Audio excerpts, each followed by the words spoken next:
വിശക്കുന്നു മക്കളെ, കഴിക്കാൻ വല്ലതും തരണേ. അറപ്പ് തോന്നുന്നുണ്ടോ നിങ്ങൾക്ക്?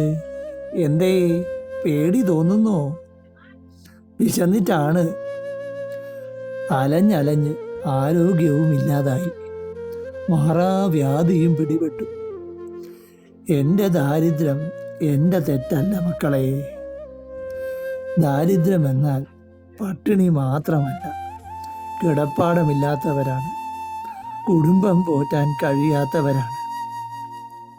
അങ്ങനെ ജീവിക്കുന്നവരുടെ അവസ്ഥയുണ്ടല്ലോ, അതാണ് ദാരിദ്ര്യം. സർക്കാരുകൾ ദാരിദ്ര്യം മാറ്റാൻ പദ്ധതികളൊക്കെ കൊണ്ടുവന്നിട്ടുണ്ട്. എൻ്റെ രാജ്യത്ത് എന്നിട്ടും അതിദാരിദ്ര്യത്തിൽ കഴിയുന്ന 7.5 കോടി ജനങ്ങൾ ഇനിയുമുണ്ട്. വാചകമല്ല, പ്രവൃത്തിയാണ് പ്രധാനം.